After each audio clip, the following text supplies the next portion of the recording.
여러분, 충격적인 질문 하나 드리겠습니다. 전쟁으로 폐허가 된 나라, 반도체도 아니고 자동차도 아니고 얼굴에 바르는 크림으로 세계 2위 수출국이 될 수 있을까요? 더 웃긴 건 이 나라 사람들은 100년 전만 해도 화장을 사치라고 손가락질 받았습니다. 그런데 2024년 전 세계 명품 화장품 매장에서 가장 핫한 브랜드는 샤넬도 디올도 아닌 한국 제품입니다. 파리지앵들이 서울 명동에서 쇼핑백을 들고 환호하고 뉴욕 맨해튼의 세포라 매장 앞엔 한국 화장품 사려고 새벽부터 줄을 섭니다. 한국? 김치 나라 아니었어? 했던 사람들이 이제는 빈 캐리어 들고 인천공항에 도착합니다. 그리고 돌아갈 땐 270만 원어치 화장품으로 캐리어가 터질 듯 차 있죠. 대체 무슨 일이 벌어진 걸까요? 오늘 우리는 왜 세계가 메이드 인 코리아 화장품에 미쳐 있는가라는 경제 미스터리를 완벽하게 해부합니다. 110년 역사를 관통하는 이 이야기. 끝까지 보시면 여러분의 화장대가 얼마나 대단한 기술 집약체인지 깨닫게 되실 겁니다. 이제부터 본격적으로 K-뷰티가 어떻게 세계를 홀렸는지 그 비밀을 파헤쳐 보겠습니다. 빈 가방 하나가 만든 2,000달러 쇼핑의 경제학에 대해 알아볼까요? 한국 여행 가면 가방 비워서 가라. 이게 지금 전 세계 여행 커뮤니티의 공식 팁이 됐습니다. 농담이 아닙니다. 덴마크에서 온 관광객은 명동 올리브영에서 한 번에 150만 원어치를 쓸어 담고 미국인 유튜버는 한국 화장품 하울 영상으로 조회수 500만을 찍습니다. 왜일까요? 이유는 단순합니다. 같은 제품이 본국에선 3배 비싸기 때문입니다. 한국에서 2만 원짜리 쿠션이 뉴욕 세포라에선 60달러, 약 8만 원에 팔립니다. 게다가 한국엔 신제품이 3개월 먼저 나옵니다. 트렌드에 민감한 MZ세대에게 이건 그냥 쇼핑이 아니라 타임머신 탑승권인 셈이죠. 더 놀라운 건 구매 패턴입니다. 외국인들은 한두 개 사지 않습니다. 마스크팩 50장, 선크림 10개, 립틴트 20개씩 삽니다. 본인 것뿐 아니라 친구, 가족, 동료 것까지 대신 사가는 겁니다. 이게 뭘 의미하냐고요? 한국 화장품이 단순한 소비재를 넘어 선물하고 싶은 문화 상징이 됐다는 뜻입니다. 경제학적으로 보면 이건 브랜드 프리미엄 전략의 역설입니다. 보통 명품은 희소성으로 값을 올리는데 K-뷰티는 정반대입니다. 접근성을 무기로 전 세계를 점령했습니다. 명동 거리 100m마다 드럭스토어가 있고 24시간 열려 있고 외국어 가능 직원이 상주합니다.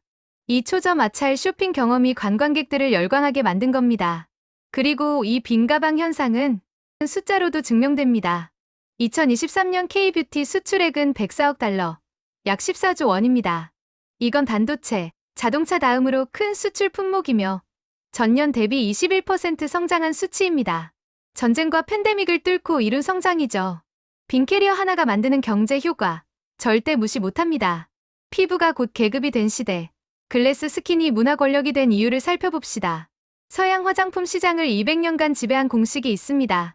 결점을 감춰라 커버업.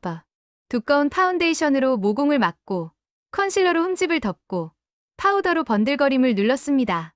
그게 완벽한 피부의 정의였죠. 그런데 한국이 이 공식을 완전히 뒤집었습니다. 결점을 감추지 말고 피부 자체를 좋게 만들어라. 이게 K-뷰티의 철학입니다. 10단계 스킨케어, 에센스, 앰플, 시트 마스크. 서양인들이 보기엔 미친 짓처럼 보였던 이 루틴이 이제 전 세계 표준이 됐습니다. 물론 논란은 있습니다. 필요 이상으로 여러 제품 바르는 건 상술 아니냐는 비판도 있죠. 하지만 시장은 정직합니다. 실제로 랑콤, 에스티로더, 겔랑, 시슬리 같은 고가 브랜드를 20대부터 써온 사람들이 한국 제품으로 바꾸고 있습니다. 이유는 보습력은 비슷한데 피부 부작용이 적고 가격은 3분의 1이기 때문입니다. 왜 이게 먹혔을까요? 인스타그램 시대가 왔기 때문입니다. HD 카메라, 셀카, 영상 통화가 일상화되면서 두꺼운 화장은 더 이상 통하지 않게 됐습니다. 조명 아래서, 카메라 앞에서 자연스럽게 빛나는 피부. 이게 새로운 계급 상징이 된 겁니다. 그리고 그 중심에 글래스 스킨 글라스 스킨 트렌드가 있습니다. 유리처럼 맑고 투명하게 빛나는 피부. 이건 단순한 미의 기준이 아니라 나는 건강하고 젊고 여유롭다는 사회적 시그널입니다. 미국 보그가 코리안 글라스 스킨을 2019년 올해의 뷰티 트렌드로 선정한 건 우연이 아닙니다. 숫자로 보면 더 명확합니다. 2020년 이후 스킨케어 카테고리 성장률이 메이크업을 압도했습니다. 전 세계 화장품 시장에서 스킨케어 비중이 42%로 1위를 차지했고, 그중 한국 제품 점유율이 23%입니다. 특히 에센스, 세럼 같은 한국식 카테고리는 연평균 30% 이상 성장 중입니다. 피부가 계급이 된 시대, K뷰티가 그 왕좌에 올랐습니다. 또 110년의 집념이 혁신으로 꽃 피우기 시작합니다. 전쟁통에도 크림은 발랐습니다. 극한의 소비자가 만든 기술력 이야기입니다. 1950년 6월 25일, 한국전쟁이 터졌습니다. 폭격으로 건물이 무너지고 사람들은 끼니조차 거르던 시절입니다. 그런데 놀랍게도 화장품 공장은 돌아갔습니다. 박승직 상점의 박가분, 동화약품의 럭키크림은 전쟁 중에도 불티나게 팔렸습니다. 왜일까요? 이건 생존 본능과 연결됩니다. 극한 상황에서도 나는 인간답게 살고 싶다는 의지의 표현이 바로 화장이었던 겁니다. 피난길에도 가루분을 챙기고 구호물자보다 크림 한 통을 더 소중히 여긴 우리 할머니들의 선택이 오늘날 K뷰티의 DNA가 됐습니다. 그리고 이 극한의 소비자들이 한국 화장품 산업을 단련시켰습니다. 한국 여성들은 세계에서 가장 까다롭기로 유명합니다. 똑같은 비비크림도 이건 너무 회색이야. 이건 1시간 지나면 떠. 이건 모공 막혀 하며 수십 가지 결점을 찾아냅니다. 이 피드백 지옥이 기업들을 극한으로 몰아붙였고 결국 세계 최고 품질을 만들어냈습니다. 손해 감수하면서도 품질을 놓지 않는다. 이게 한국 기업들이 살아남은 비결입니다. 단기 이익보다 장기 신뢰를 택한 겁니다. 그 결과 한국 화장품은 저렴한데 품질 좋은 이미지를 확보했습니다. 통계를 보면 한국 여성의 화장품 사용 개수는 평균 12.5개입니다. 미국 6.2개, 일본 8.1개보다 압도적으로 많습니다. 그리고 신제품 교체 주기는 2.3개월로 세계 최단입니다. 이 고속 피드백 루프가 한국 기업들을 빠르고 날카롭게 만든 겁니다. 더 중요한 건 110년의 역사입니다. 한국 최초 화장품 회사는 1916년 설립된 박가분입니다. 일제강점기, 한국전쟁, 군부 독재, IMF를 뚫고 살아남은 이 산업은 절대 무너지지 않는 강철 멘탈을 갖게 됐습니다. 2020년 코로나19로 전 세계 화장품 시장이 마이너스 15% 마이너스 성장했을 때 한국만 16% 플러스 성장한 건 우연이 아닙니다. 전쟁통에도 크림을 바르던 그 집념, 그게 오늘날 104억 달러 수출을 만든 원동력입니다. 또 하나는 세상을 바꾼 에어쿠션, 파괴적 혁신이 탄생한 순간입니다. 2008년 아모레퍼시픽은 세계 화장품 역사를 바꿀 제품을 내놓습니다. 바로 에어쿠션입니다. 스펀지에 액체 파운데이션을 적셔서 팩팩 두드리는 이 제품은 당시 서양인들 눈엔 말도 안 되는 아이디어였습니다. 왜냐하면 상식을 깼기 때문입니다. 기존 파운데이션은 가루 파우더 아니면 액체 리퀴드 둘 중 하나였습니다. 그런데 쿠션은 액체를 고체처럼 휴대하는 물리적 모순을 해결했습니다. 게다가 스펀지로 두드리는 방식은 브러쉬나 손가락보다 훨씬 균일하고 빠른 발림성을 제공했습니다. 결과는 폭발적 성공입니다. 2010년 100억 원대였던 쿠션 시장은 2023년 5조 원으로 500배 성장했습니다. 그리고 이 혁신은 글로벌 표준이 됐습니다. 샤넬, 디올, 랑콤, 에스티로더. 세계 모든 명품 브랜드가 앞다퉈 쿠션 제품을 카피했습니다. 한국이 만든 카테고리를 세계가 따라온 겁니다. 그런데 쿠션만 있는 게 아닙니다. 트윈 케이크도 있습니다. 1970년대 태평양화학현 아모레퍼시픽이 개발한 이 제품은 가루가 날리지 않는 고형 파운데이션입니다. 당시 일본, 미국 기업들이 10년간 풀지 못한 기술적 난제를 한국이 해결했습니다. 이 제품은 1980년대 연평균 40% 성장하며 아시아 시장을 석권했습니다. 왜 한국이 이런 혁신을 해낼 수 있었을까요? 불편함을 못 참는 문화 때문입니다. 한국 여성들은 화장 중 가루 날리는 것도, 손에 묻는 것도, 무거운 것도 절대 용납하지 않습니다. 이 극한의 편의성 요구가 세계 최초 혁신을 낳은 겁니다. 에어쿠션 하나가 만든 경제 효과는 연간 3조 원입니다. 그리고 이건 시작일 뿐입니다. 한국은 지금도 매년 500개 이상의 신규 특허를 출원하며 다음 혁신을 준비 중입니다. 초격차의 비밀이 드러납니다. 굴뚝 없는 공장과 빛의 속도로 달리는 K뷰티입니다. 올리브영의 기적, 중소기업을 살린 유통혁명 이야기입니다. 2000년대 초, 한국 화장품 시장에 재앙이 닥쳤습니다. 대형 브랜드들이 원브랜드숍 이니스프리, 더 페이스샵 등을 대규모로 열면서 중소 제조사들이 설 자리가 사라진 겁니다. 품질도 좋고 가격도 저렴한데 팔 곳이 없어서 망하기 직전까지 갔습니다. 그때 구세주처럼 등장한 게 올리브영입니다. 올리브영의 전략은 간단했습니다. 브랜드 상관없이 제품과 가격만 좋으면 다 받아준다. 이게 중소 제조사들에게 유일한 판매 루트가 됐습니다. 더 혁신적인 건 샵인샵 시스템입니다. 올리브영은 매대 하나를 위해서 아래까지 특정 브랜드로만 채울 수 있게 하고 최상단의 브랜드 사진과 광고 문구를 붙일 수 있게 했습니다. 광고비가 없는 중소 제조사에게 이건 판매 채널이자 마케팅 채널이 된 겁니다. 결과는 폭발적 성장입니다. 올리브영은 가격 경쟁력으로 잘 팔리니 중소 제조사도 살아났습니다. 이 상생의 생태계가 K뷰티를 폭발시킨 숨은 주역입니다. 2023년 올리브영 매출은 2조 5천억 원이며 입점 브랜드는 1,500개가 넘습니다. 그리고 올리브영이 만든 건 단순한 매장이 아닙니다. 뷰티 테마파크입니다. 외국인 관광객들이 명동 올리브영을 한국의 필수 관광지로 여기는 이유가 여기 있습니다. 단순히 제품을 파는 게 아니라 K뷰티 문화 자체를 경험하게 만든 겁니다. 화장품계의 반도체, ODM입니다. 공장 없이 세계를 지배하는 비결을 알아봅시다. 충격적인 사실 하나 알려드리겠습니다. 전 세계 화장품 4개 중 1개는 한국 기술로 만들어집니다. 그런데 더 놀라운 건 그걸 만드는 한국 기업 대부분은 공장이 없습니다. 어떻게 이게 가능할까요? 답은 ODM Original Design Manufacturing입니다. ODM은 우리가 기획하고 디자인하고 만들어 드릴게요 라는 비즈니스 모델입니다. 샤넬이 새로운 립스틱을 내고 싶다? 한국 ODM 업체에 전화합니다. 장미향 나고 24시간 지속되고 촉촉한 립스틱 만들어줘. 그러면 8주 만에 샘플이 나옵니다. 샤넬은 그걸 보고 OK 사인만 내리면 끝입니다. 한국 ODM 시장 규모는 연간 8조 원입니다. 그리고 전 세계 ODM 시장 점유율 1위입니다. 코스맥스, 한국콜마, 코스메카 코리아 같은 기업들은 글로벌 700개 브랜드와 거래합니다. 로레알, 에스티로더, P&G까지 모두 한국 ODM의 고객입니다. 물론 비판도 있습니다. ODM은 결국 남의 브랜드 만들어주는 하청 아니냐. 나이키 신발 만들어도 나이키만 유명해지는 것처럼 푼돈만 버는 거 아니냐는 지적입니다. 맞는 말입니다. 그래서 한국은 투트랙 전략을 씁니다. 첫 번째 트랙 ODM으로 기술력과 자본을 축적합니다. 두 번째 트랙 자체 브랜드를 키웁니다. 아모레퍼시픽의 설화수, LG생활건강의 더후, 오이처럼 에센스 하나에 10만 50만 원 하는 프리미엄 라인을 만듭니다. 실제로 설화수는 중국 프리미엄 시장 1위이며 연매출 1조 5천억 원입니다. 이건 ODM 하청으로는 절대 불가능한 수치입니다. 기술력으로 시작해서 브랜드 파워로 진화하는 겁니다. 왜 한국일까요? 기술력입니다. 한국 ODM 기업들은 평균 1200개 이상의 포뮬러를 보유하고 있습니다. 미백, 주름 개선, 보습, 진정, 탄력, 모든 기능별로 최적화된 레시피가 준비돼 있습니다. 고객이 원하는 건 레고 블록 조립하듯 빠르게 구현합니다. 더 중요한 건 속도입니다.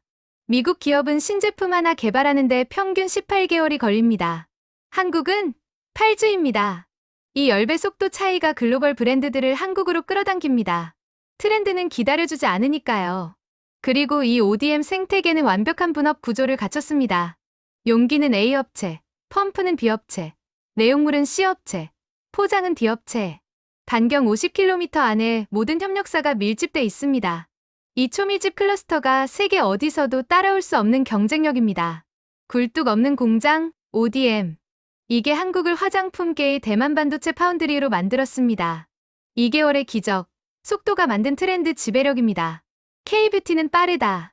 이건 업계 상식입니다. 그런데 얼마나 빠른지 숫자로 보면 충격적입니다. 미국 기업이 신제품 하나 내는데 12개월 걸릴 때 한국은 2개월이면 끝냅니다. 이 6배 속도 차이가 뭘 의미할까요? 트렌드를 만들고 지배하고 버리는 속도가 6배 빠르다는 뜻입니다. 2016년 쿠션 붐 때 한국 기업들은 한 해에 300종의 쿠션을 쏟아냈습니다. 외국 기업이 우리도 쿠션 만들자며 기획 시작할 때 한국은 벌써 다음 트렌드 글로우 세럼로 넘어간 겁니다. 왜 이렇게 빠를까요? 실시간 피드백 시스템 때문입니다. 한국 기업들은 SNS 댓글, 유튜브 리뷰, 올리브영 별점을 24시간 모니터링합니다. 이 제품 너무 건조해라는 댓글이 100개 달리면 다음 날 회의를 잡습니다. 그리고 2주 뒤 개선 제품 샘플이 나옵니다. 숫자로 보면 더 명확합니다. 한국 화장품 업계의 신제품 출시 주기는 평균 3.2개월입니다. 미국 12개월, 일본 8개월, 프랑스 14개월과 비교하면 압도적입니다. 그리고 이 속도는 점점 빨라지고 있습니다. 2023년엔 평균 2.1개월까지 단축됐습니다. 그리고 이 속도 경쟁은 MZ세대를 완벽하게 사로잡았습니다. 틱톡, 인스타그램 세대는 3개월마다 새로운 걸 원합니다. 작년에 유행한 건 이미 낡은 거짓입니다. 한국 기업들은 이 초고속 트렌드 사이클을 정확히 공략합니다. 예를 들어볼까요? 2022년 유리 피부 세럼 트렌드가 터졌습니다. 1월에 미국 인플루언서가 언급하자 3월에 한국 브랜드 10개가 동시에 신제품을 냈습니다. 6월엔 올리브영 베스트셀러 1위에서 10위가 모두 세럼이었습니다. 미국 기업이 우리도 만들자 할 때 한국은 이미 시장을 독식한 겁니다. 그런데 여기서 중요한 건 일본 시세이도가 대규모 적자와 감원을 겪고 있다는 사실입니다. 프랑스, 일본 고가 브랜드들은 성분은 비슷한데 값은 23배 비쌉니다. 소비자들이 떠나는 건 당연합니다. 한국은 이들을 밀어낸 후 프리미엄 시장으로 올라가는 전략을 쓰고 있습니다. 2개월의 기적. 이게 K-뷰티가 트렌드의 속도를 지배하는 비밀입니다. 미래의 역습이 시작됩니다. AI와 콘텐츠가 결합하는 순간입니다. 이제는 AI 맞춤형 뷰티입니다. 초계인화 혁명이 시작됩니다.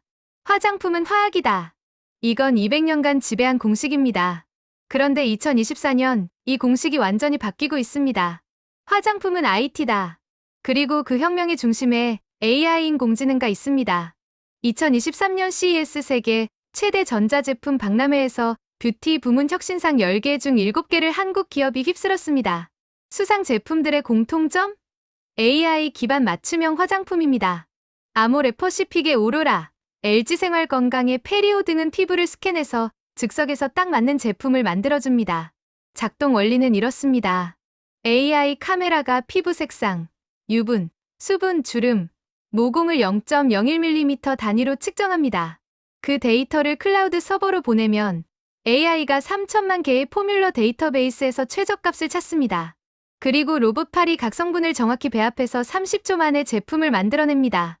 이건 단순한 기술 과시가 아닙니다. 경제적 혁명입니다. 기존 화장품 시장은 평균적인 사람을 위해 만들어졌습니다.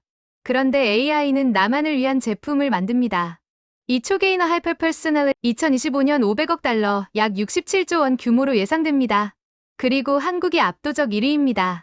한국 기업들의 AI 뷰티 특허는 전 세계의 34%를 차지합니다. 미국 22%, 일본 18%보다 많습니다. 왜일까요? 반도체, IT 인프라가 있기 때문입니다. 삼성, LG가 만든 AI 칩, 클라우드 기술이 화장품과 결합한 겁니다. 더 중요한 건 소비자 반응입니다. 2023년 AI 맞춤형 화장품 사용자 만족도는 92%였습니다. 일반 제품 68%보다 압도적입니다. 그리고 재구매율은 84%로 업계 평균 42%의 2배입니다. 한번 써보면 절대 돌아가지 않는 겁니다. 물론 유해 물질 없는 성분 연구도 병행되고 있습니다. AI가 아무리 좋아도 피부에 안전하지 않으면 의미가 없으니까요.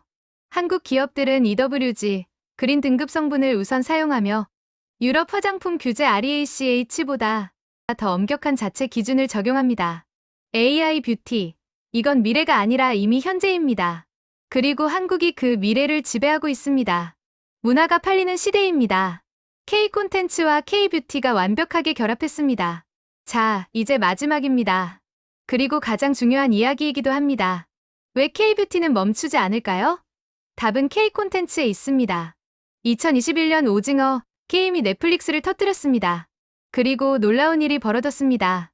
한국 화장품 검색량이 300% 증가한 겁니다. 정호연 립스틱, 이정재 스킨케어 같은 키워드가 급상승했습니다.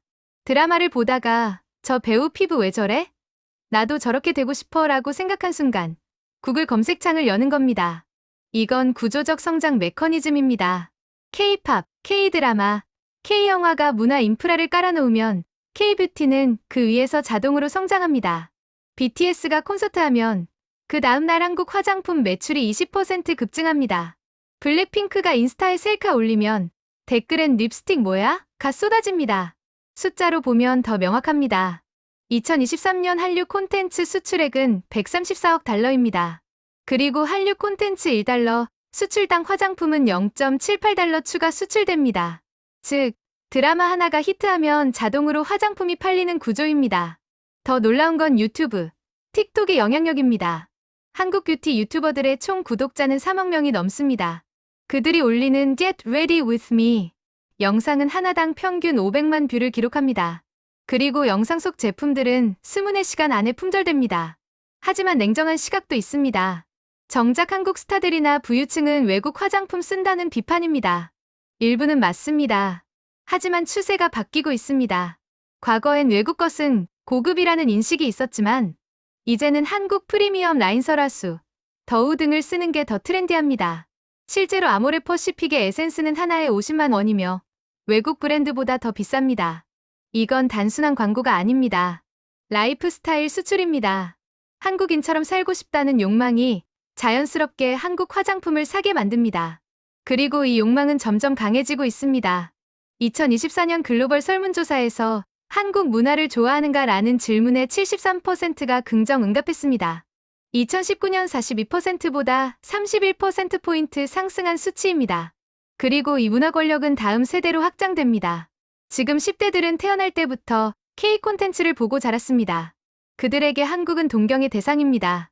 2030년 20대들이 2030대 주력 소비층이 되면 K-뷰티 시장은 지금의 3배 이상 성장할 겁니다. 문화가 팔리는 시대. K-뷰티는 단순한 화장품이 아니라 한국이라는 브랜드 자체를 파는 겁니다. 그리고 그 브랜드는 멈추지 않고 성장 중입니다. 빈캐리어에서 시작된 기적. 이제는 세계 표준으로 나아가고 있습니다. 여러분, 오늘 우리는 빈캐리어 하나에서 시작해서 110년 역사, 올리브영 혁명, ODM 파워, AI 기술, 문화 권력까지 종횡무진 달려왔습니다. 그리고 하나의 결론에 도달합니다. K-뷰티는 우연이 아니라 필연입니다. 전쟁 폐허에서도 크림을 바르던 집념, 까다로운 소비자가 만든 기술력, 올리브영이 살린 중소기업 생태계, 2개월 만에 신제품을 내는 속도, ODM으로 세계를 먹이고 프리미엄 브랜드로 올라가는 투트랙 전략, AI로 무장한 미래 전략, 그리고 BTS부터 오징어 게임까지 문화 콘텐츠의 완벽한 결합. 이 모든 것이 한 방향으로 정렬됐을 때 나온 결과가 바로 세계 2위 화장품 수출국 대한민국입니다. 물론 도전 과제도 있습니다. 저가 이미지에서 프리미엄으로 올라가야 한다는 숙제, ODM 하청을 넘어 브랜드 파워를 키워야 한다는 과제가 남아 있습니다. 하지만 한국은 이미 그 길을 가고 있습니다. 설화수, 더우, 헤라처럼 명품 가격대의 K-뷰티가 속속 등장하고 있으니까요. 그리고 이건 끝이 아니라 시작입니다. 2030년 K-뷰티 시장 전망은 300억 달러 약 40조 원입니다. 지금의 3배입니다. AI 맞춤형 화장품, 메타버스 뷰티, 바이오 화장품. 다음 혁신은 이미 연구실에서 준비 중입니다. 가장 한국적인 것이 가장 세계적인 것이다. 이 말이 숫자로 증명되는 시대입니다. 여러분의 화장대 위 그 작은 크림 하나가 사실은 110년 역사와 첨단 기술, 그리고 올리브영 같은 유통혁신이 응축된 대한민국의 자존심이라는 걸 기억해주세요. 빈캐리어로 들어와 감동으로 채워나가는 K-뷰티. 그 질주는 이제부터 시작입니다. 시청해주셔서 감사합니다. 구독과 좋아요, 알림 설정 부탁드립니다.